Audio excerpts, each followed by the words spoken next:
अभिवादन स्वीकार कीजिए ब्रजेश मिश्रा का। और आप देखना शुरू कर चुके हैं द डिबेट। बहनों भाइयों, राजनीति में शिकार का वक्त अब आ चुका है। जैसे जैसे हम पार्लियामेंट्री इलेक्शन की तरफ आगे प्रोसीड कर रहे हैं, वैसे वैसे उन जिताऊ नेताओं पर का शिकार की तलाश शुरू हो गई है जो किसी सीट में एक पॉलिटिकल पार्टी को जिता सकें। और ऐसी नज़र सिर्फ सत्तारूढ़ दल की नहीं बल्कि अपोजिशन वालों की भी है। तो किसका शिकार होने जा रहा है?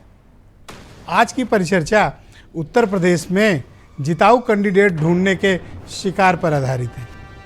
बहनों भाइयों, उत्तर प्रदेश की राजनीति में, देश की राजनीति में उत्तर प्रदेश के अहम राजनीतिक योगदान को नकारा नहीं जा सकता। चुनाव में राजनीतिक दलों की कोई विचारधारा नहीं, सिर्फ एक विचारधारा है, जिताऊ उम्मीदवार। ये एक ऐसा शब्द है बहनों भाइयों जो सबको चाहिए। बोलेगा कोई नहीं लेकिन ढूंढ सबको यही रहा है। क्या? जिताऊ उम्मीदवार जो अपने क्षेत्र में लाख डेढ़ लाख वोट अपने पास रखता है और फिर किसी पार्टी का टिकट पा जाता है तो वो लाख डेढ़ लाख वोट उसके साथ जुड़ जाते हैं। उसे कहते हैं जिताऊ उम्मीदवार। ऐसा प्रत्याशी जिसके साथ जीत की संभावनाओं का प्रतिशत अधिक होता है बजाय परंपरागत प्रत्याशी के। तो बहनों भाइयों, आपके मन में अगला प्रश्न होना चाहिए कि ये जिताऊ उम्मीदवार मिलते कहाँ हैं? और इन प्रत्याशियों की भी कोई विचारधारा नहीं होती। ये चुनाव जीतने के लिए, चुनाव लड़ने के लिए किसी भी वक्त, किसी भी समय, कहीं भी जाने को तैयार हैं। और ऐसा वो आश्चर्यजनक रूप से लोकतंत्र के नाम पे करते हैं। है ना मजाक? लेकिन सही है, होता है ये। डेमोक्रेसी बचाने के नाम पर लोग चुनाव लड़ने जाएंगे, कोई राष्ट्र को मजबूत करने के नाम पर चुनाव लड़ने जाएगा। स्पष्ट है कि इनकी कोई विचारधारा नहीं है। इनकी एक ही विचारधारा है, गुंबद के नीचे बैठना, सांसद या विधायक बनना। तो ऐसे लोगों की पोचिंग का वक्त अब आ चुका है। पोचिंग पे दो बड़ी पार्टियां निकलेंगी। एक तो निकल चुकी है और एक निकलने की तैयारी कर रही है। पिछले दिनों अखबारों में एक सुर्खियां थी, आपने पढ़ा होगा या हो सकता है कुछ लोगों की निगाह से ये खबर स्लिप कर गई हो कि भारतीय जनता पार्टी अपने यहाँ ही नहीं, अपोजिशन में भी इस बात पे नज़र रख रही है कि किस सीट पर कौन उम्मीदवार बेहतर चुनाव लड़ रहा है और किस पर नज़र रखनी चाहिए कि अगर उसको बीजेपी में लाया जाए तो चुनाव कैसे वो जीतेगा। यानी सबकी कोशिश ये है कि इन 80 सीटों पर परफॉर्मेंस में कोई गलती से भी गलती नहीं करनी है। तो क्या इसके लिए विचारधाराएं टूटेंगी? हाँ टूटेंगी। क्या इसके लिए दलीय मर्यादाएं टूटेंगी? हाँ टूटेंगी। क्या इसके लिए गैर दल के लोगों को भी लाके टिकट दिया जाएगा? हाँ दिया जाएगा। और ये सब आपकी आंख के सामने होगा। और किसके नाम पर होगा? डेमोक्रेसी के नाम पर होगा। तो ऐसे लोगों की सूची बनना शुरू हो गई। अखबार में बाकायदा प्रॉपर खबर है कि बीजेपी कोशिश कर रही है। लेकिन बीजेपी कोशिश करे उसके पहले एक दल है जो पहले से ही कोशिशों को अंजाम दे रहा है, और वो कहीं और नहीं, अपने ही सहयोगी के घर पे दीवार फांद के वहाँ से प्रत्याशी उठा रहा है। उस दल का नाम है कांग्रेस। और जहाँ शिकार हो रहा है वो है समाजवादी पार्टी। अब तक 3 बड़े शिकार कांग्रेस दो कर चुकी है, तीसरे की तैयारी चल रही है। तीसरा शिकार प्रयागराज क्षेत्र में जंग बहादुर पटेल की फैमिली में होने जा रहा है और तैयारी कर रही है कांग्रेस। अब आपके मन में आना चाहिए कि जब सहयोगी दल हैं, इंडिया अलायंस के नाम पर लड़ रहे हैं, तो ये ऐसे क्यों हो रहा है कि एक दूसरे की ज़मीन कब्जा करने की कोशिशें हो रही हैं? बहनों भाइयों, राजनीति है, यहाँ कोई किसी पर भरोसा नहीं करता। यहाँ अगर कोई चीज़ अस्तित्व में नहीं है और दिखावे में है तो उसका नाम है ट्रस्ट, भरोसा, जो है नहीं। लेकिन ये बताना है कि बहुत भरोसा है, लेकिन करना नहीं है। वही हाल कांग्रेस और समाजवादी पार्टी के बीच है। लेकिन बीजेपी अपना एक वृहद गेम अभी शुरू करेगी। रिसोर्स, ताकत, सत्ता, विचारधारा, संगठन, इस दम पर भारतीय जनता पार्टी अभी बहुतों को अपने दल में लाएगी चुनाव लड़ाने के लिए। और उत्तर प्रदेश के में एक ही फार्मूला चलेगा, जीत। कौन जीत दिला सकता है, ये अहम है। विचारधारा के प्लेटफॉर्म पर तो सबको आ जाना है, या तो एंड्रॉयड में जाना है या iOS में जाना है। प्लेटफॉर्म यही है, मोबाइल चाहे आप जो से रख लीजिए। कुछ बयान सुने, फिर आज की डिबेट को आगे बढ़ाएंगे। प्रधानमंत्री मोदी जी के नेतृत्व में भारत विकास के नित नए प्रतिमान स्थापित कर रहा है। Highway, railway, metro, rapid rail, airport, AIIMS, one district one medical college, IIT, IIM, हर घर नल की योजना, ये सब योजनाएं प्रभावी ढंग से लागू हो रही हैं। दूसरी ओर विकास की नित नई योजनाओं को लेकर के केंद्र की सरकार आ रही है। भारतीय जनता पार्टी सत्ता शासन का बड़े पैमाने पर दुरुपयोग लगातार करती आ रही है और जनता के द्वारा निर्वाचित सरकारों को तोड़फोड़ करना, गिराना, ये लोकतंत्र का मजाक बना दिया है। के पास पैसा है वो सरकार ही गिरा दे रहे हैं। मध्य प्रदेश में गिरा दिया, महाराष्ट्र में गिरा दिया, गोवा में गिरा दिया, और कितने प्रदेश में गिराएंगे। तो अनाप पैसे हैं, तो उस पैसे से लोगों को खरीद फरोख्त करने का प्रयास करेंगे। पर अब आने वाला समय इनका पैसा धरा रह जाएगा। अब आने वाले समय में इनका पैसा भी कम नहीं जाएगा। अजय राय की भाषा में परिवर्तन आया है, लेकिन कार्यक्रम में कोई परिवर्तन नहीं आया है। हीरो वाजपेयी भारतीय जनता पार्टी के प्रवक्ता हैं। उनके खास दोस्त सुरेंद्र राजपूत कांग्रेस से हैं। आसिम वकार MIM के प्रवक्ता हैं, मेरे साथ मौजूद हैं। सुनील साजन समाजवादी पार्टी से हैं और सुनील जी के दोस्त अरुण राजभर भी मुझे इस डिबेट में ज्वाइन कर चुके हैं। और वीरेंद्र सिंह जी हमारे स्टेट हेड। आपका शुक्रिया और धन्यवाद इस कार्यक्रम में आप सभी का मेरे साथ जुड़ने के लिए। तो कार्यक्रम की शुरुआत करते हैं हीरो वाजपेयी जी आपसे। और मेरा पहला प्रश्न है आपसे कि भारतीय जनता पार्टी शिकार करने की तैयारी में है। पिछले दिनों हमने ये खबर पढ़ी, क्या आपके पास प्रत्याशियों का टोटा पड़ गया है जो आप दूसरी जगह पर शिकार करने निकले हैं? नहीं, मुझे लगता है कि ये सूचना पूरी तरह से भ्रमित करने वाली है कि कोई भारतीय जनता पार्टी किसी का शिकार करने जा रही। भारतीय जनता पार्टी के पास 80 लोकसभा सीटों पे प्रत्याशी नहीं। मुझे लगता है हर आदमी के अब लेख लिखने का अपना एक तरीका होता है। सूचनाएं इधर उधर से एकत्रित करके अखबारों में लेख छपते हैं। कभी कभी जब कोई सूचना पुख्ता नहीं होती तो 2-4 अखबार के लोग मिलकर एक जैसा ही लेख छाप देते हैं। ये उस लेख पर आधारित है जो कई अखबारों में आपने जिक्र किया। उस पर भारतीय जनता पार्टी के पास एक डेडिकेटेड फोर्स है, नेतृत्व है और 80 की 80 लोकसभा पे लड़ने वाले प्रत्याशियों की एक लंबी लाइन है। ये बात जरूर रहती कि चुनाव के पहले कुछ लोग इधर से उधर और उधर से इधर आते रहे लोकतंत्र में। और आपने वो बात कही भी कि लोकतांत्रिक प्रक्रिया का कई बार ये फायदा भी है कि लोग इधर से उधर विचार के नाते, जीत के नाते, मन बदलने के नाते, आज मुझे राष्ट्र परिवर्तन करना है उसके नाते, राष्ट्र प्रेम जगने के नाते आते रहते। और ये हम लगातार देखते रहे, कोई नई बात नहीं है।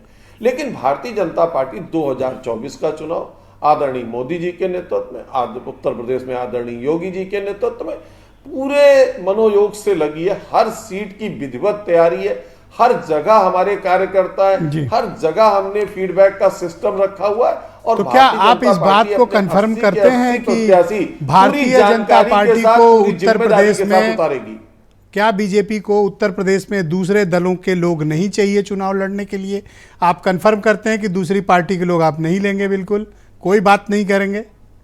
ब्रजेश जी, पूरी तौर से कि पार्टी में भारतीय जनता पार्टी जिस ऊंचाई पर है और 80 की 80 लोकसभा में जिस स्थिति में भारतीय जनता पार्टी है, मुझे लगता ही नहीं कि विपक्ष में या किसी और दल के पास या बाहर से भारतीय जनता पार्टी को कुछ आयात करना पड़ेगा। ये परिस्थिति अभी नहीं दिख रही। ओके, और आप किसी तरह के बाहर के कोई प्रत्याशी को न पार्टी में लाएंगे न चुनाव लड़ाएंगे, कंफर्म?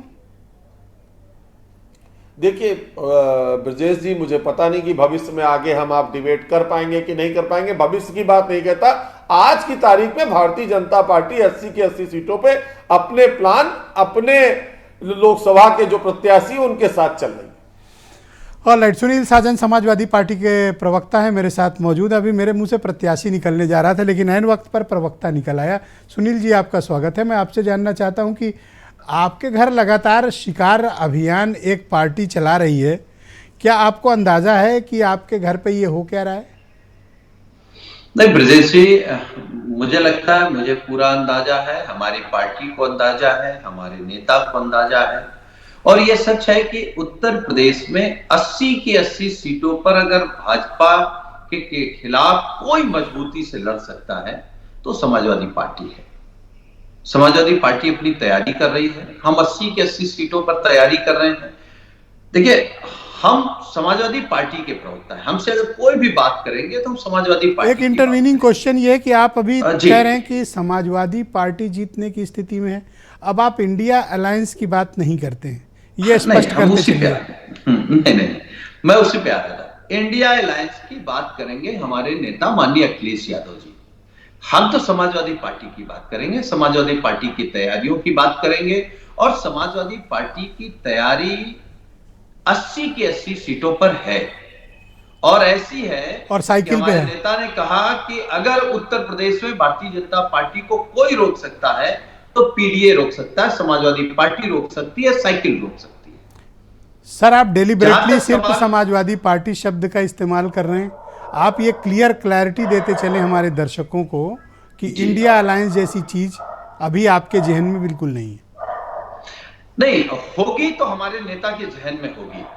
हम समाजवादी पार्टी के वर्कर हैं, समाजवादी पार्टी के कार्यकर्ता हैं, समाजवादी पार्टी के सिपाही हैं। पार्टी का काम बूथ बूथ पर हो रहा है, सेक्टर बन रहे हैं, जोन बन रहे हैं, हमारे बन गए हैं, और हमारे बूथ प्रभारी बन गए हैं, और मुझे लगता है कि हर सीट पर लड़ने की पूरी तैयारी है। ये पार्टी नेतृत्व तय करेगा। हम गठबंधन में जा रहे हैं, गठबंधन में कौन सी सीट जा रही है। अगर गठबंधन में जा रहे हैं तो जो हमारी तैयारी हो गठबंधन के काम। सर, आप आहत हैं, नाराज हैं, या फिर बिट्रेड महसूस कर रहे हैं? नहीं, हम आहत नाराज नहीं हैं, हम उत्साही हैं, और हम संकल्पित हैं कि हमारे नेता ने कहा है कि पीडीए ही एनडीए को हराएगा, तो हम उस पीडीए के आंदोलन को गांव-गांव ले जाने का काम कर रहे हैं। Why not Samajwadi India party Alliance? की नीतियों आप को, इस शब्द से नेता के कार्यक्रमों को आप क्यों परहेज कर रहे हैं इंडिया अलायंस वर्ड पे? कारण? नहीं, कहा इंडिया से कहा परहेज कर रहे हैं। इंडिया गठबंधन से हमें कोई परहेज नहीं। अब इंडिया गठबंधन का स्वरूप उत्तर प्रदेश में क्या होगा ये तो हम नहीं तय कर सकते ना, वो तो हमारे नेता तय करेंगे।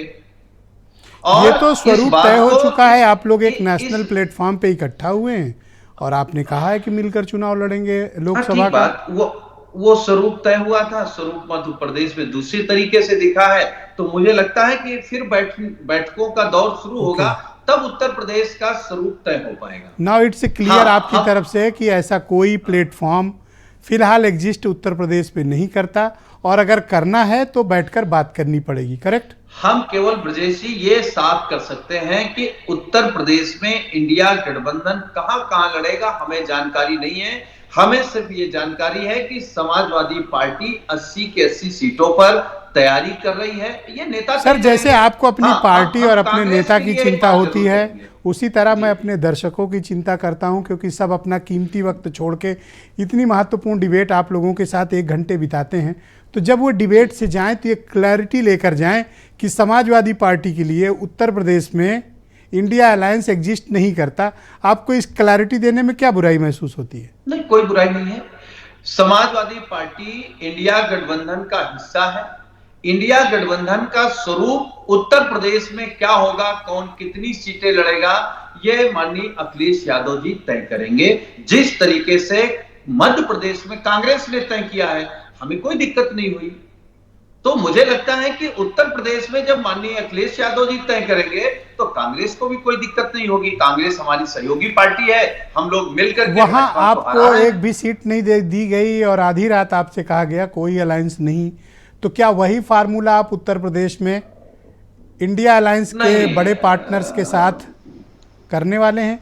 वही फार्मूला लगाएंगे? नहीं, समाजवादी पार्टी और समाजवादी पार्टी के नेता माननीय अखिलेश यादव जी ना तो छोटे मन के हैं, न दुर्भावना है उनके मन में, और ना ही धोखेबाज हैं। सर जो क्या आप कहेंगे, ये वो किसी और करेंगे। के लिए कह रहे हैं, दुर्भावना, धोखेबाज और झूठे? हम तो अपने नेता की बात कर रहे हैं। तो ऐसा क्या महसूस आप हुआ कहां से आपको कि कहां आपके जोड़ साथ देते हैं? ऐसा घटनाक्रम हुआ है? कभी कभी तो मुझे आपके साथ बात करने में बहुत ताकत महसूस होती, कभी कभी लगता है कि आप हर जगह फंसा देते हैं। मैं अपनी पार्टी की बात, अपने फंसा नहीं नेता रहा। की बात कर रहा हूं जी, कि भाई हमारा नेता का मन बड़ा है। अगर कांग्रेस भी महसूस करती है कि इंडिया गठबंधन का हिस्सा है, तो जो सवाल आप खड़ा कर रहे हैं डिबेट में कि भाई ये समाजवादी पार्टी को तोड़ लाए, इसको शामिल कर दिया, मुझे लगता है कि जो सुनील, ये बातचीत साजन जी को में थोड़ा सा पाबंदी तनाव मुक्त लगी है। किया जाए और डिबेट को आगे बढ़ाते हैं और उनके प्रिय दोस्त जी। सुरेंद्र राजपूत की तरफ चलते हैं। सुरेंद्र जी, आपका बहुत स्वागत। आपके कई दोस्त आज साथ मुझे स्क्रीन पे दिख रहे हैं, अच्छा लगा आप लोगों को देख के। मैं आपसे जानना चाहता हूं कि सर, ये आपका शिकार अभियान कहां तक पहुंचा? देखिए, दो चीज़ें बड़ी स्पष्ट हैं। पहली बात, कांग्रेस पार्टी राष्ट्रीय स्तर पर इंडिया गठबंधन का एक हिस्सा है। दूसरी बात, समाजवादी पार्टी राष्ट्रीय स्तर पर उत्तर प्रदेश के लिए इंडिया गठबंधन का सबसे महत्वपूर्ण हिस्सा है। तो एक बात बहुत साफ है, अगर कहीं कोई आदमी समाजवादी पार्टी को छोड़ रहा है या क्या कर रहा है, उसका हमारी पार्टी से कोई लेना देना ना तो था, ना है, ना रहेगा। हाँ, अगर वो शख्स सांप्रदायिक ताकतों की तरफ न जाकर के कहीं और आ जाता है, तो निश्चित तौर पर उसकी बात होनी चाहिए। और ये बात मैं इतनी ही कहूँगा, इससे ज़्यादा नहीं कहूँगा, क्योंकि इससे ज़्यादा कहने में दिक्कतें हैं। क्या दिक्कतें हैं सर? तो नहीं, हमें दिक्कत है, हम नहीं कुछ ओके, नहीं कोई बात। प्रवक्ता मैं किसी से पिस्तौल रख के कहलवाता भी नहीं। नहीं। पिस्तौल तो खैर आप रखे ही रहते हैं हमेशा, और गैर लाइसेंसी रखते हैं। तो चालान होगा आज। ठीक है, बोलिए बोलिए। तो वो जब तक हीरो वाजपेयी जी हैं, योगी जी हैं, आपका चालान नहीं होगा, हम जानते हैं। ठीक है, नहीं आप भी रहेंगे तो मेरा चालान नहीं होगा। नहीं, हमारे रहें तो बिल्कुल होगा ही नहीं। वो तो हम तो लाइसेंस बनवा देंगे उसका। तो ये क्यों इनके यहाँ शिकार अभियान चला रहे हो? कोई प्रॉब्लम है कोई इनसे? बिल्कुल गलत बात है। ये पूरी तरीके से मिथ्या आरोप है कांग्रेस पार्टी के ऊपर। कोई ना तो शिकार अभियान, ना लेना ना देना। हाँ, पार्टी को मजबूत करना, संगठन को मजबूत करना, संगठन को पूरी तरीके से, जैसा आप कहते हैं कि गांव-गांव ले जाना, पांव-पांव ले जाना, आप कहते हैं, मैं नहीं कहता। नगर-नगर ले जाना, डगर-डगर ले जाना, ये हर पार्टी का विस्तार करने का अपना वो है। हाँ, हम एक चीज जरूर बता देते हैं कि पूरे प्रदेश में 80 लोकसभाओं में इंडिया गठबंधन कांग्रेस पार्टी पूरी ताकत से चुनाव लड़ेगी जी। और पूरे 80 के 80 सीटों पर सर, मैं भारतीय जनता आपकी पार्टी सुविधा को- के लिए गिना देता हूँ। गिनाइए। इमरान मसूद, हाँ रवि वर्मा, हाँ, पूर्वी वर्मा जी। और अब जंग बहादुर पटेल की फैमिली। मुझे जंग बहादुर, ये सब शिकार आप सुनील साजन के घर पे कर रहे हो और उनकी पीड़ा उनके शब्दों में झलकी। नहीं तो आप अगर आप एक तरफ से क्यों देखें, उनके अपने यहाँ ज्वाइन करा रहे हो? कोई कारण है? आपके, मेरे और सुनील भाई के मित्र इमरान मसूद समाजवादी पार्टी से गए, वो चले गए बहुजन समाज पार्टी में। बहुजन समाज पार्टी से छोड़ करके हमारे दल में आए, इस बात को आपके सामने है। दूसरी बात, आपने पूर्वी वर्मा और रवि वर्मा चूंकि पिता पुत्री हैं, 6 महीने 8 महीने पहले वो समाजवादी पार्टी के साथ अपना शायद संपर्क बहुत ठंडे बस्ते में डाल चुके थे। तो हमने तो एक काम किया, हमने तो समाजवादी पार्टी नहीं, पूरे एक समाजवादी आंदोलन और गैर सांप्रदायिक ताकतों की एक उसकी हमने मदद ही की है। और उस मदद के हिसाब से हमने जो है उनको अपने यहाँ बगैर किसी शर्त के, उनकी किसी शर्त अभी के, आपने एक शब्द इस्तेमाल किया, मैं आपको कोई उलझा या फंसा नहीं रहा हूं, आप ऐसा लीजिएगा उलझाइए। मेरा सवाल ये है कि अभी आपने कहा हमारा कोई लेना देना नहीं है। हाँ। लेकिन लेना भी आपको सपा से है और देना भी आपको सपा को। भाई, सांप्रदायिक ताकत को तो हम लेंगे नहीं। आप बताइए ना, हम भारतीय जनता पार्टी की तरीके से मौका परस्त तो है नहीं कि जो इनको भाई अपनी माँ बहन की गाली भी दे, उल्टा सीधा भी कहे, उसको ये लोग ले लें। हम इस तरीके से मौका परस्त तो दोस्त के घर दीवार फांद के उसका सामान उठाए ला रहे हो। बिल्कुल नहीं। और आप कह रहे हो कि आपका लेना देना नहीं। 2 मिनट सर सुन तो लीजिए। आप अपनी आप से, यही बंदूक होती है आपकी।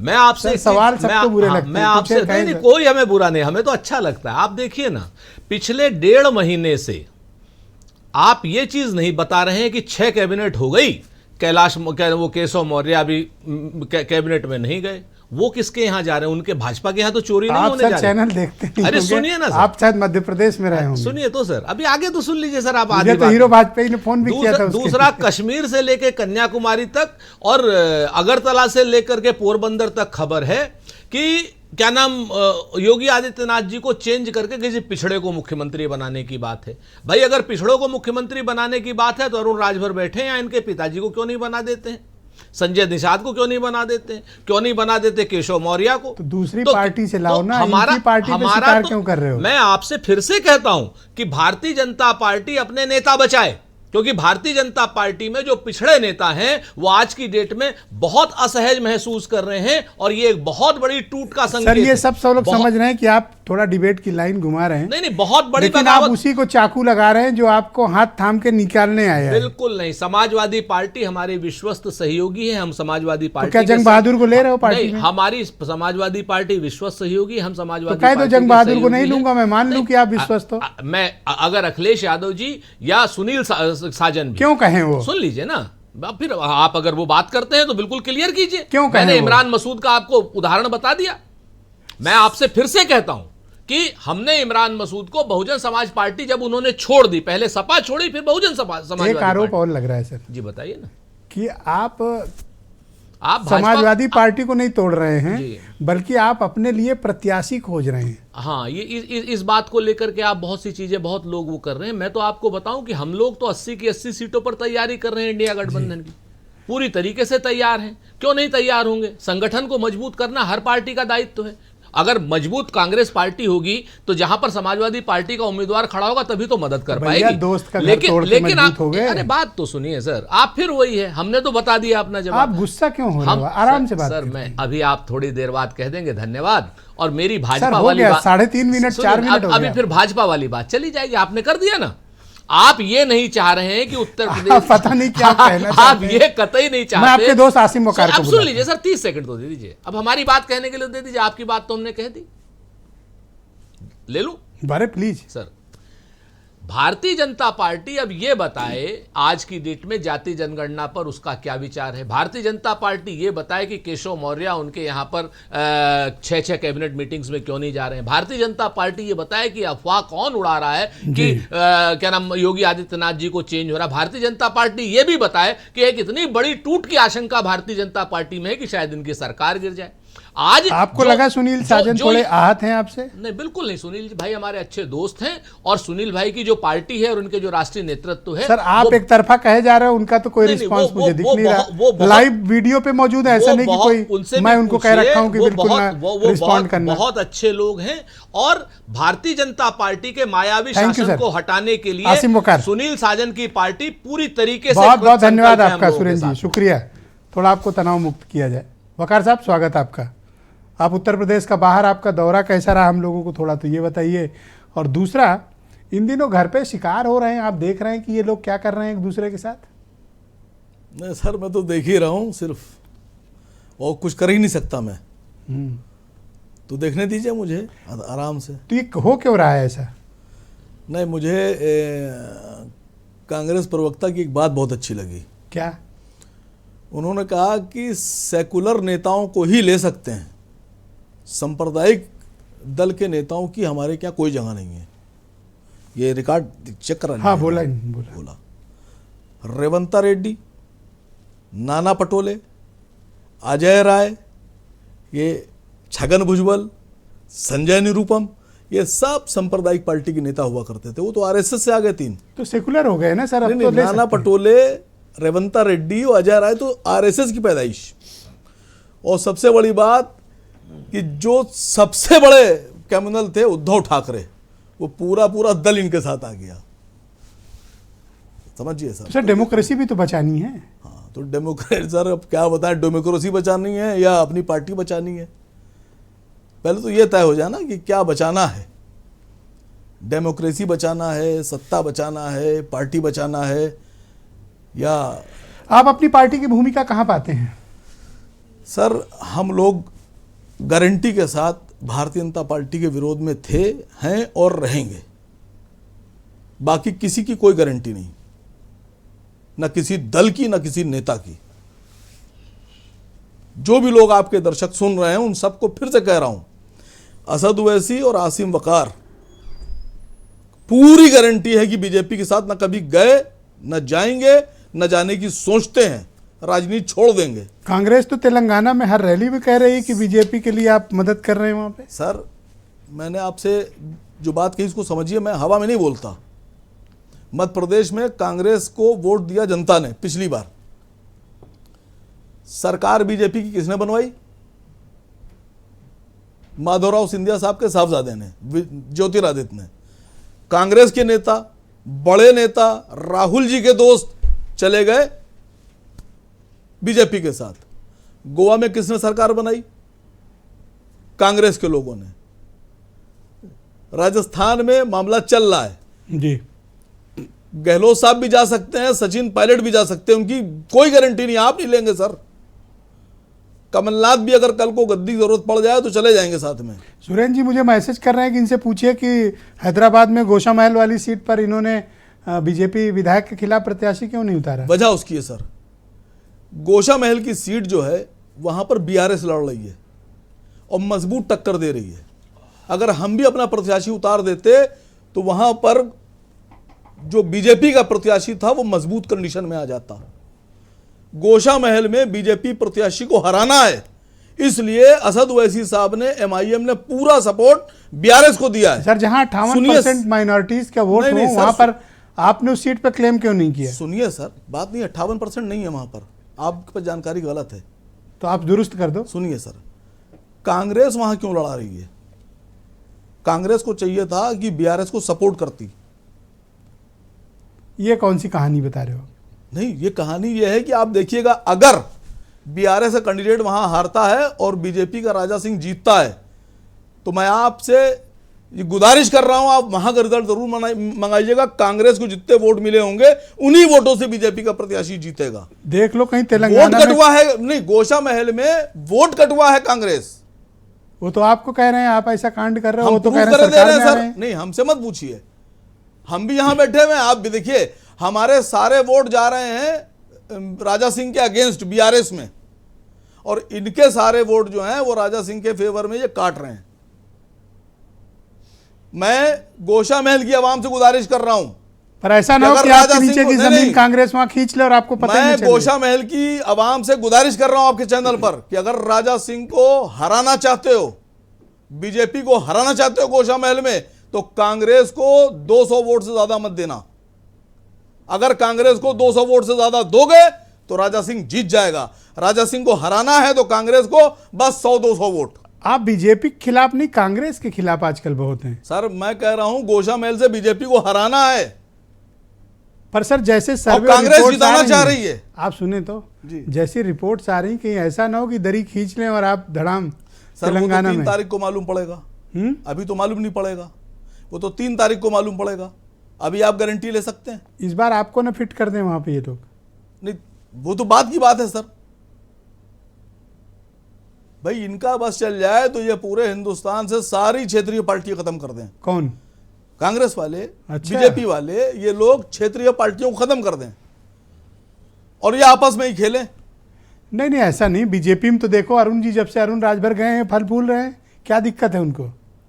नहीं, अरुण राजभर तो हम क्या बताएं, पता नहीं किसका खदेड़ा कराएंगे और कब कराएंगे। क्यों भाई राजभर साहब, किसका ले खदेड़ा लो खल्ला के कराएंगे? हाथ बात कर लेते हैं। अरुण राजभर मेरे साथ मौजूद हैं, एसबीएसपी के राष्ट्रीय प्रवक्ता हैं। बहुत शुक्रिया आपका राजभर जी।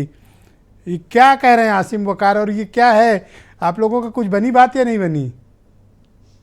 देखिए वकार साहब बहुत दुखी हैं, वो अपने दुख को व्यक्त कर रहे हैं कि हम बीजेपी को जिताएंगे और कांग्रेस को हराएंगे।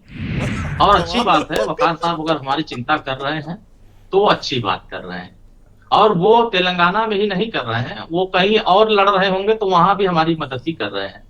तो इसमें बहुत ज्यादा चिंता करने की उनको जरूरत नहीं है। चिंता तो वो कर रहे हैं आपके चैनल पर बैठ करके, जो दावा करते हैं कि पत्थर की तरह, चट्टान की तरह हम एक हैं, और यही चैनल पर ही छेनी हथौड़ी लेकर के एक दूसरे को काट रहे हैं और एक दूसरे को किराए पर उठा रहे हैं कि आओ मेरे साथ, मेरे पास कोई नहीं बचा है। और वही लोग लड़ने की बात करते हैं कि एनडीए को हराएं।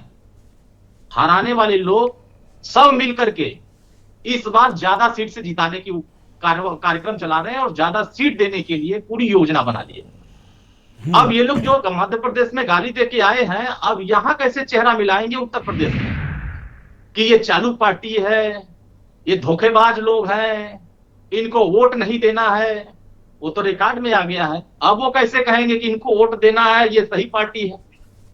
आपके साथ थे, नहीं है तो चालू हो गए, इसका मतलब आपने उनके साथ सही व्यवहार नहीं किया, इसलिए वो चालू निकल गए। तो बहुत सारे लोगों के साथ भी इन्होंने आप अपना स्टेटस बताओ कि कोई नई डेट आई? देखिए सुहेल देव, भारतीय समाज पार्टी अपने संगठन को बेहतर करने के लिए अपने कार्यक्रम चला रहे हैं। हम डेट लगातार डाल रहे हैं, जनसभा की, चौपाल की और अपने संगठन की समीक्षा की। और लगातार हमारे नेता माननीय ओम प्रकाश राजभर जी कल भदोही में थे, चंदौली में थे, बनारस में 3 जिलों का दौरा किया। ओके, अगला मेरा सवाल है कि आपकी पार्टी के अध्यक्ष ओम प्रकाश राजभर का आज स्टेटमेंट आया कि अगर एनडीए ब्रजेश सिंह को टिकट देती है तो वो छड़ी पर लड़ाने को तैयार हैं गाजीपुर से, जहां आपके लिए टिकट की बात चल रही थी कि अरुण राजभर लड़ सकते हैं, वहां ये बताया जा रहा है कि आप ब्रजेश सिंह को लड़ाएंगे, और ऐसा क्लेम आपके फादर और पार्टी के अध्यक्ष कर रहे हैं। नहीं, बिल्कुल उन्होंने क्लेम नहीं किया। मैं तो मान के चल रहा था कि आपकी सीट है वो आप लड़ोगे और आपके फादर किसी और को दे रहे हैं। सुहेल देव, भारतीय समाज पार्टी खाते में आएगी तो चुनाव लड़ा जाएगा। सवाल ये है कि वहां उनके ऊपर चर्चा ही नहीं है, किसी खबर ने इसको उठाया और उसी पर सवाल कर दिया। हमने स्पष्ट क्लियर किया कि ये सिर्फ अफवाह है, उनके नाम पर आपके फादर और पार्टी के अध्यक्ष का प्रॉपर वीडियो स्टेटमेंट है, बिल्कुल है, आज ही का बयान है, कभी ये नहीं, हाँ बिल्कुल कहा है। वो जो सवाल पूछा है उनके बयान पर उन्होंने सवाल का जवाब दिया है, न कि वो पार्टी का सवाल जवाब था। उन्होंने जो पूछा गया कि क्या इनके ऊपर चर्चा हो रही है, अगर हमारा एनडीए घटक दल है, हम एनडीए के शीर्ष नेतृत्व अगर उनके ऊपर विचार करेंगे तो हमारी पार्टी उस पर अपने कार्यकर्ताओं के बीच में सहमति बना करके उन पर राय लेगी, राय के हिसाब से जो तय होगा उसके आगे बताया जाएगा। लेकिन अभी इस प्रकार की कोई चर्चा नहीं है, कहीं से उनको चुनाव लड़ाने की हमारी पार्टी में चर्चा नहीं है। क्या आप गाजीपुर से अपनी दावेदारी को आपकी पार्टी या आप लोग वापस ले रहे हैं? सुहेल देव, भारतीय समाज पार्टी एनडीए की हिस्सा है और एनडीए के सहयोगी दल के नाम पर अगर हमारे खाते में जो भी सीट आती है उसमें हमारी पार्टी तय करेगी कि हमारा प्रत्याशी कौन होगा, और हमारा प्रत्याशी जो होगा वो हमारे संगठन का पदाधिकारी होगा। ओके, ब्रजेश सिंह नहीं होंगे छड़ी से? नहीं, अगर एनडीए की सहमति होगी तो बिल्कुल हमको हमें कोई आपत्ति नहीं। अगर वहां से हरी झंडी मिलेगी तो मैं चुनाव लड़ा दूंगा। तो यही बात तो आपके फादर कह रहे हैं, कभी आप जेट पे पहुंच जाते हो फिर ए पर आते हो, यही तो कह रहे हैं कि एनडीए हाँ करे तो हम छड़ी दे देंगे लड़ लें। तो फिर आपको क्या मिला? तब तो चर्चा करें। ना इधर मंत्री बन रहे हो, ना सीट लड़ने को मिल रही है, और सुरेंद्र राजपूत अलग से कह रहे हैं कि वहां फल फूल रहे हो। दुख होता है ना सुन के। अगर सुरेंद्र राजपूत जी को वहां सीट नहीं मिल रही है तो हमारे यहाँ आ जाए, हम लड़ा देंगे उनको, वो भी बेचारे संसद में पहुंच जाएंगे तो कुछ उनका भला हो जाएगा। भैया अपना जुगाड़ नहीं है, उनको लेके क्या करोगे? पहले अपना देख लो कि आप लड़ पाओगे। हमारा जुगाड़ तो एकदम फिट है। ठीक, वीरेंद्र सिंह जी आ गए हैं। हमारे बारे में राजपूत जी को चिंता करने की जरूरत नहीं, राजपूत जी अपना चिंता कर। ठीक है, वीरेंद्र जी हमारे साथ इस कार्यक्रम में जुड़ चुके हैं। मतभेद बहुत धन्यवाद। वीरेंद्र जी, आप मुझे बताइए ये शिकार अभियान क्या है? और इन दिनों देख रहा हूं कि कांग्रेस भी इस अभियान में निकली और बीजेपी निकलने वाली है। देखिए, बीजेपी ने अपने जिला अध्यक्षों को और संगठन के लोगों को कहा है कि आपके जिले में जो विपक्षी दलों में इम्पॉर्टेंट नेता हैं उनकी सूची तैयार करिए, और जो लोग असंतुष्ट हैं और पार्टी बदल सकते हैं उन पर बातचीत करिए और उनको पार्टी में लाया जाए, प्रभावशाली लोगों को। ये तो उनकी एक तैयारी है। लेकिन ब्रजेश जी, उत्तर प्रदेश में विपक्ष में ज़्यादा कुछ बचा नहीं है। अगर समाजवादी पार्टी को छोड़ दिया जाए तो कांग्रेस के पास भी बहुत ज़्यादा नेता नहीं है और बसपा के पास भी बहुत ज़्यादा नेता नहीं है। बसपा वाले नेता तो आधे पहले सपा में चले गए हैं, आधे भाजपा में चले गए हैं। अब आप देखिए, बाबू सिंह कुशवाहा, नसीमुद्दीन सिद्दीकी, स्वामी प्रसाद मौर्य और इंद्रजीत सरोज, लालजी टंडन, लालजी वर्मा, रामअचल राजभर, और उसके बाद ब्रजेश पाठक तो देखिए वो मुख्यमंत्री हैं, नंदी हैं, ये भी बसपा में थे, ये मिनिस्टर हैं अब भाजपा सरकार में। तो बचे कितना है? अब खाली वहाँ मायावती का भतीजा है और दूसरा सतीश चंद्र मिश्रा है। तो बीजेपी किसको तोड़ेगी? अब यही एक दो बचते हैं। उसके बाद कांग्रेस की बारी आती है। कांग्रेस में अल्लाह दे के एक प्रदेश अध्यक्ष है, वो भी पदेन, जो रहता है उतने देर तक उसका जलवा। बाकी और नेता तो सब पहले ही जा चुके, जितिन प्रसाद, आरपीएन सिंह। अब कांग्रेस में क्या बचा है? झाड़ू बहाड़ू लगाने के लिए लोकसभा चुनाव आता है तो थोड़ा भीड़ भाड़ बढ़ जाती है। रही बात समाजवादी पार्टी की, तो असली टक्कर तो देखिए यहाँ पर कांग्रेस और समाजवादी पार्टी और भाजपा की होगी। लेकिन जो इंडिया गठबंधन बना और उसमें जो बिखराव होने की एक मैसेज चला गया, उसका नुकसान तो देखिए हो गया, उसकी भरपाई अब मुश्किल है। और ये कांग्रेस की नादानी से हुआ कि प्रदेश के नेताओं की नादानी से हुआ, कहीं ना कहीं हुआ जरूर। अब भाजपा में एक ही संभावना है कि जब से महिला बिल आया, ये कह रहे हैं कि हम महिलाओं को इस बार टिकट ज़्यादा देंगे। तो जो वर्तमान में सांसद हैं, क्या उनके कुछ टिकट कटेंगे? अगर कटेंगे तो कुछ नेता वहाँ जाएंगे, और बाकी अगर जिलों के और बड़े नेता को तोड़ोगे तो उनको दोगे क्या? वो आएंगे, सबको राज्यसभा टिकट तो मिल नहीं सकता। तो कोई एमएलसी चाहेगा, कोई राज्यसभा चाहेगा, कोई आगे मंत्री पद चाहेगा। विधायक वर्तमान का तो जो आएगा उसको सदस्यता गंवानी पड़ेगी। और दारा सिंह चौहान के हश्र देख के अब सदस्यता से इस्तीफा दे के चुनाव लड़ने बहुत कम लोग आएंगे। ये भी एक बड़ी समस्या है। तो ये जरूर है कि भाजपा अगर किसी को न तोड़े तब भी उसकी पार्टी एक बट वृक्ष की बन चुकी है। उनके पास अनुप्रिया पटेल का गठबंधन है, निषाद हैं, अब ओम प्रकाश राजभर भी उनके साथ आ गए हैं। कोई कमी नहीं है डाली पे और दो चार आदमी बैठाने की, डाली वैसे इनकी फली फूली है। ये जरूर है कि भाजपा में पिछले दिनों में कुछ बदलाव आया जब सुनील बंसल संगठन मंत्री थे, कि जिन नेताओं से वादा करके पार्टी में लाया गया उनको पद दिया गया, उनके साथ धोखा नहीं हुआ। चाहे इसमें आप संजय सेठ का उदाहरण देख लीजिए, अशोक वाजपेयी का देख लीजिए, और कई सारे मंत्री हैं जो स्वामी प्रसाद भी मंत्री रहे इसमें, और दारा सिंह चौहान भी मंत्री रहे। इनको भी बंसल के जमाने में ही लाया गया था। लेकिन इधर थोड़ा वादा खिलाफी या कह सकते हैं अब लेट हो रहा है ओम प्रकाश राजभर के मामले में। 5-6 महीना बीत गया, मंत्री पद का इन्होंने आश्वासन दिया था, लेकिन अभी तक भाजपा उसको पूरा नहीं कर पाई, और घोसी का चुनाव हारना शायद ये उनके लिए ज्यादा नुकसान कर गया। ब्रजेश जी, इंडिया गठबंधन की रार ने बीजेपी के लिए रास्ता थोड़ा आसान किया है। अब सुरेंद्र राजपूत जी बार बार कहते हैं कि बस 5 राज्यों के रिजल्ट आने दीजिए, फिर हम यूपी में एक हो जाएंगे। अगर ये एक हो गए तो जो दरार आ गई वो दरार पाटने में थोड़ा वक्त लगेगा। बाकी तो एक सज्जन आज मिले थे, कह रहे थे कि जिस तरह से बीजेपी ने पूरे देश में कांग्रेस को तोड़ दिया है, धीरे धीरे बीजेपी का कहीं कांग्रेसीकरण ना हो जाए, क्योंकि जितने कर्मठ और बीजेपीएन थे उनका महत्व तो ज़्यादा बढ़ा नहीं। जो दूसरे दलों से आए उन वो पद ले उड़े और उनको तुरंत बाहरियों को उपहार मिलता है।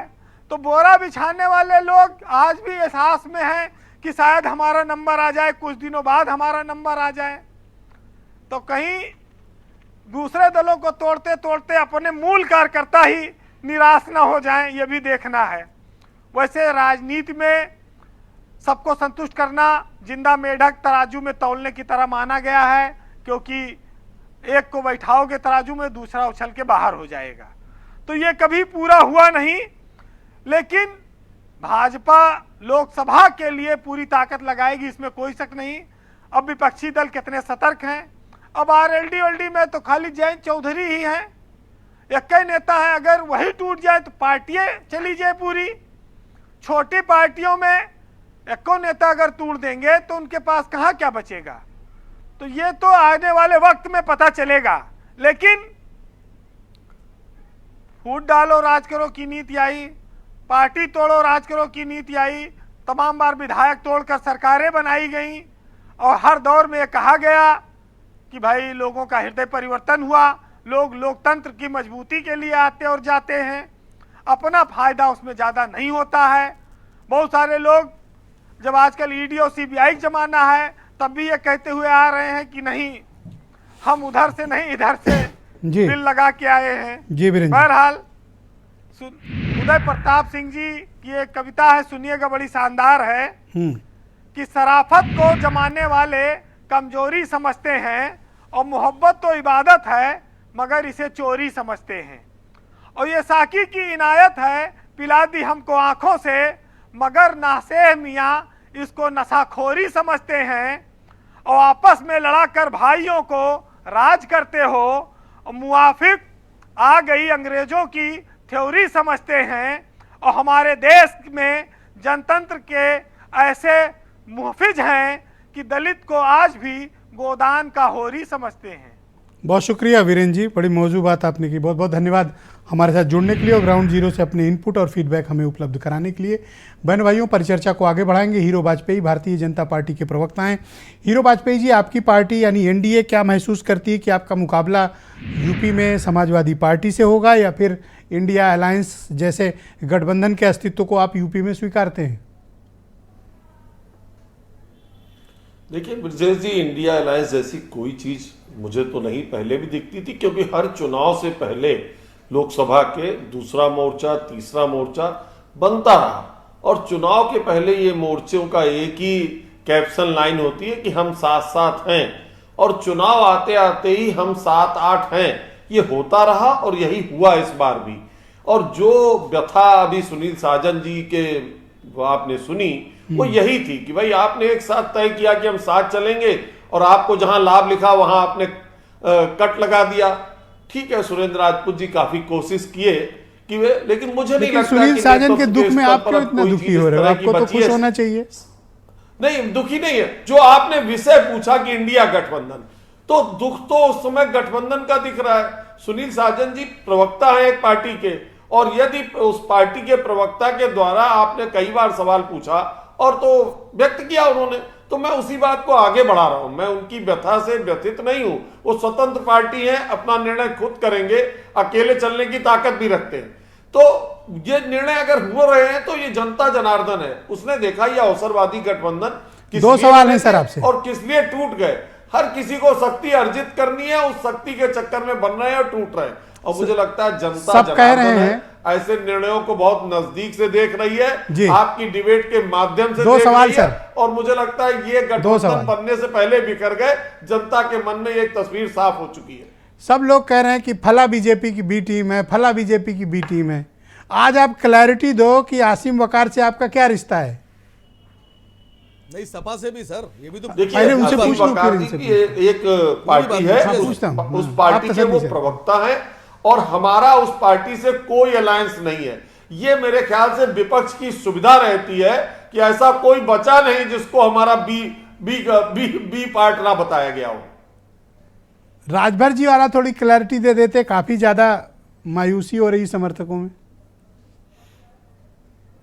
कतई मायूसी नहीं हो रही है। अभी आपने अरुण राजभर ने कहा कि उनकी पार्टी तैयारी कर रही है, जो बात वो अली सर राजपूत जी की है वो राजभर जी कर रहे हैं। गांव गांव जा रहे हैं, पांव जा रहे हैं, डगर डगर जा रहे हैं, बूथ नहीं जा रहे हैं, सर घुमाओ नहीं।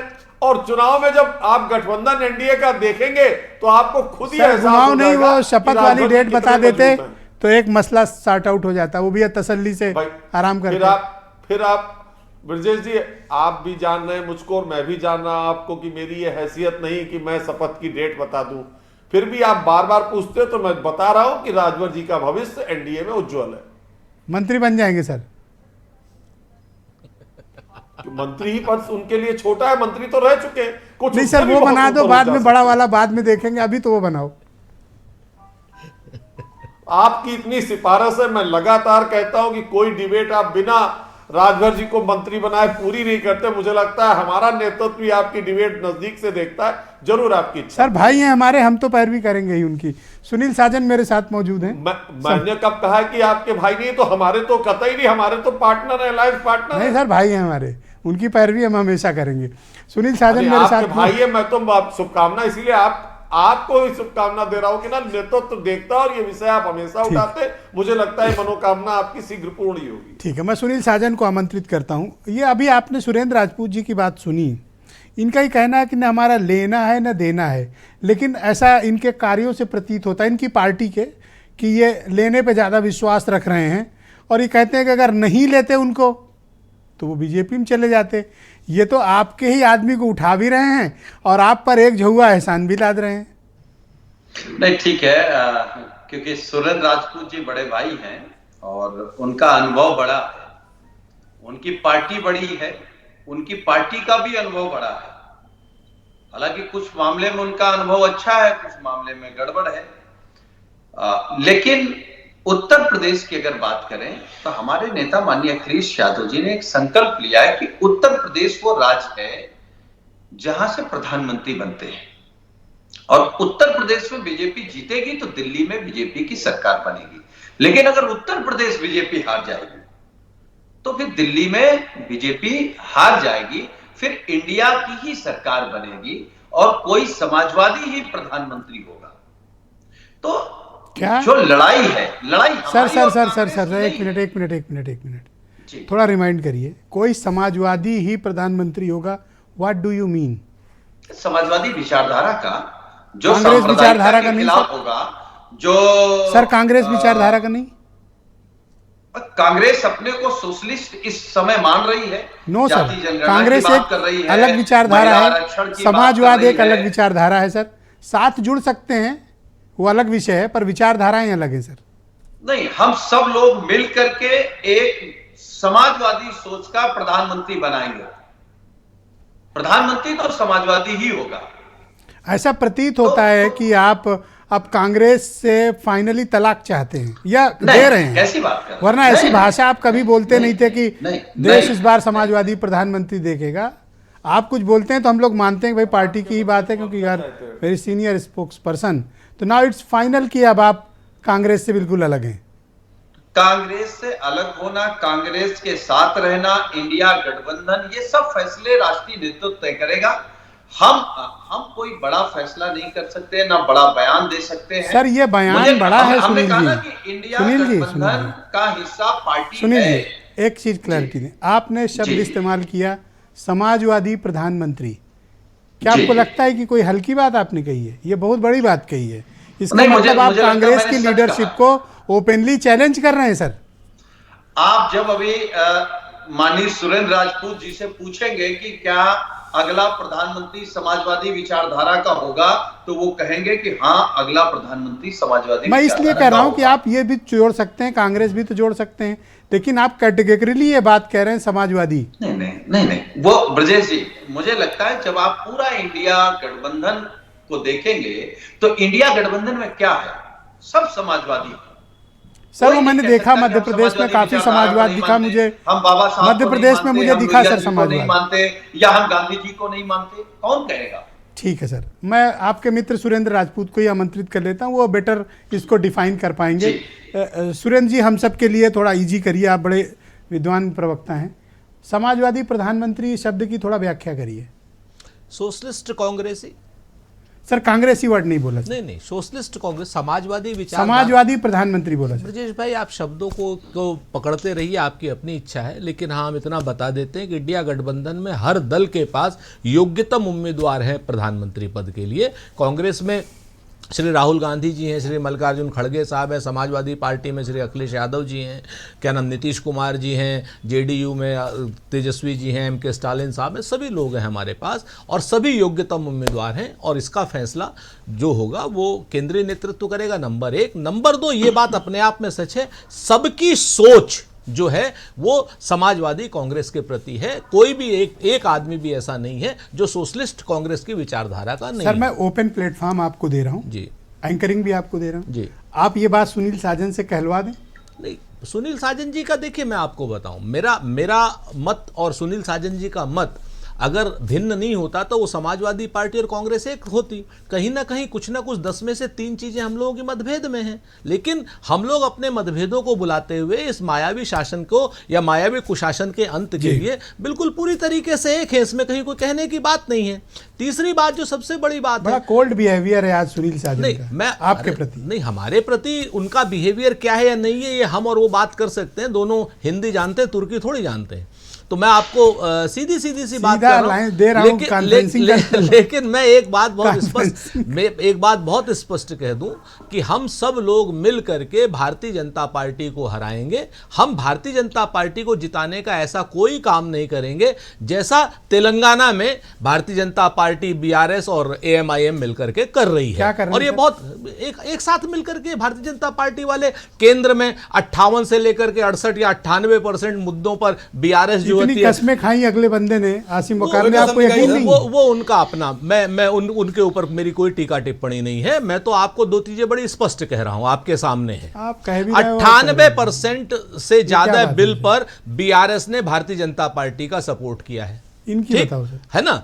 आजमगढ़ से लेकर के और औरंगाबाद तक जो है भारतीय जनता पार्टी और एएमआईएम ने मिलकर के लोकल बॉडीज के इलेक्शन जीते हैं। डिबेट को आगे बढ़ाते हैं, सेकंड राउंड में थोड़ा। तो भारतीय जनता पार्टी की तो प्रत्यक्ष या परोक्ष टीम अपने आप है, सामने है। आज भी ये लोग हमको ही हराने की बात करते हैं। तेलंगाना में कांग्रेस पार्टी एक बड़े बहुमत से सरकार ला रही है और इसको लेकर के हमें कोई दुविधा नहीं। ऐसे क्यों तैयार हो रहे हो? रुक जाओ, आप तो जैसे अखाड़े उखाड़े की तैयारी कर रहे हो। क्या तो कह रहे हैं ये आपके मित्र? नहीं देखिए, मैंने टोका, देखो मैं मतलब आपका साइड लिया, मैं जवाब दे रहा हूं आपको। देखिए, तो डिबेट है, जिसके तर्क बेहतर होंगे उसको सुना जाएगा एकदम, और जिसके पास तर्क नहीं होंगे वो बदतमीजी करेगा। ये डिबेट है सर। आपने कहा गोशा महल में 58% मुसलमान। आपको प्रवक्ता जी ने मैसेज किया गलत, रॉन्ग इन्फॉर्मेशन। कितने प्रतिशत? गोशा महल में 2,44,639 कुल वोटर और 58,468 मुसलमान वोटर, मतलब 25-26%, 23.9%, 23.9% मुसलमान वोटर। 2019 का जो आंकड़ा है, जब लोकसभा चुनाव हुआ तो एमआईएम को उस 23.9% में से 21.7% वोट मिला गोशा महल में, और बीजेपी को जो 76% वहां पर गैर मुस्लिम वोटर है, बीजेपी को मिला 63%। आपकी पहली इंफॉर्मेशन गलत थी, मैंने सही कर दी कि गोशा महल में 58,000 मुसलमान हैं। आप न लड़ने के गोशा महल तरीके खोजते हो सर। नहीं सर, जबकि आपको पता है कि बीजेपी ने वहां के विधायक को ब्रांड एम्बेसडर बात नहीं सुन रहे सर, बात नहीं सुन रहे सर। आप तो बाउंड्री फांद के भाग जाते हो। बात तो सुन लीजिए, पूरी करने तो दे दीजिए सर प्लीज। हम बीआरएस को सपोर्ट कर रहे हैं। कांग्रेस को चाहिए कि अगर राजा सिंह को, बीजेपी को हराना है तो फौरन के फौरन अभी ऐलान करें कि इनका भी सपोर्ट बीआरएस। क्या कह रहे हैं कि आजमगढ़ सर एक चीज और औरंगाबाद तक। अरे एक चीज और सुन लीजिए सर, कह रहे थे इन्हीं ने कहा कि बीआरएस ने बीजेपी को लोकसभा में सपोर्ट किया मुद्दों पर। ट्रिपल तलाक पर तो आप सपोर्ट करके आए, सीए एनआरसी पे आप सपोर्ट करके आए। आपका एक मरहूम सांसद जी मौलाना इसरारुल हक कासमी साहब कहने लगे मैं लेट हो गया, बाद में कहने लगे मुझे मेरी पार्टी ने रोका कि आप वोट नहीं देंगे ट्रिपल तलाक के समर्थन उसमें। थैंक यू वकार साहब, थोड़ा आप बीजेपी की नहीं, शुक्रिया। कांग्रेस ने सपोर्ट किया ट्रिपल तलाक में बीजेपी को। इसका जवाब कौन देगा सर? सर जवाब तेलंगाना की जनता आपको देने जा रही है। बिल्कुल देगी। आप जो सपोर्ट कर रहे हैं कांग्रेस का। मैं तो सवाल पूछ रहा हूं सर, आप मेरे पास सब गुस्सा हो रहा है मेरे ऊपर। सर मैं ये चाहता हूं, असुविधाजनक सवाल पर हर कोई गुस्सा होता है। सीएए एनआरसी पर हमारा स्टैंड बिल्कुल ट्रिपल तलाक पर अरुण राजभर, आप दोनों का शुक्रिया, धन्यवाद। भी टीम है अरुण राजभर, हमें कोई लेना देना। आप कितनी सीटों पर से चुनाव लड़े? धन्यवाद सर, कांग्रेस ने आप दोनों का शुक्रिया। अरुण राजभर को कनेक्ट किया जाए। अरुण जी, क्या आप लोग तय कर पाए कितनी सीटों पर आपने चुनाव लड़ना है? देखिए सुहेल, भारतीय समाज पार्टी एनडीए की सहयोगी दल है और हम लोग सामूहिक 80 लोकसभा सीटों को मजबूती से हमारी पार्टी अपने संगठन को मजबूत कर रही है। एनडीए की जो सहयोगी दल है अपने संगठन को मजबूत करके 80 लोकसभा सीटों को अपने कार्यक्रम चला रहा है। सर इतना दबे पांव क्यों चल रहे हो आप लोग? जो सीटें यहाँ ओपन पैरवी कर रहे हैं, मुझ पर इल्जाम लगा रहे हैं लोग और आप दबे पांव चल रहे हो। थोड़ा तो आओ आगे। नहीं देखिए, आपका पैरोकार आगे बढ़ गया और आप पीछे हो। देखिए ये क्या है कि ये सभी लोग, इनके पेट में इतने उबाल हैं कि वो लोग कह नहीं पा रहे हैं। अभी आपके चैनल पर ही सभी जितने अलायंस बनाने वाले लोग हैं विपक्ष के, सब बता रहे हैं कि हमारी चाहत है हमारा प्रधानमंत्री बना। बिना दुल्हे का लेकर के घूम लिए थे 3 राज्य तक, लेकिन देख लिया कि आसिम वकार कुछ आपसे कहना चाहते हैं, मैं उनको आपसे कनेक्ट करता हूँ। 1 मिनट उनकी बात सुन ले। वकार साहब मैं 15 सेकंड देता हूँ। हाँ सुन लो अरुण, 1 सेकंड सुन लो। राजनीति जिंदा करें यहाँ से। अब बताई जो है ना, औरंगाबाद से बोलिए, लेके बोलिए। आजमगढ़ तक, Go ahead. ये बात हमारी दोस्ती मदद की कर रहे है। हैं। हाँ अरुण सुन लो। बात दोस्ती की है। जब MIM के आसिम वकार, कांग्रेस के सुरेंद्र राजपूत और सपा के सुनील यादव साजन, इवन शिवपाल जी, इवन अखिलेश जी पूरी ताकत लगाकर जब इतनी मोहब्बत से इनको मंत्री बनाना चाहते हैं, तो ये खुद कितना मंत्री बनना चाहते होंगे। और उसके बाद बीजेपी नहीं सुन रही सर इनका। इसकी चिंता आप ना करिए। बहुत बहुत धन्यवाद, बीजेपी शुक्रिया, का। डिबेट ओवर, धन्यवाद। इन सभी मुद्दों की बहुत चिंता बहुत नहीं शुक्रिया, करते, मैं हम आप सबका अपने बहुत देश आभार को प्रकट करता हूं। बहुत बहुत धन्यवाद इस कार्यक्रम में मेरे साथ जुड़ने के लिए, आप सबका बहुत शुक्रिया। और बहन भाइयों, आप सबका भी बहुत आभार, अभिनंदन और धन्यवाद कार्यक्रम देखने के लिए। नमस्कार।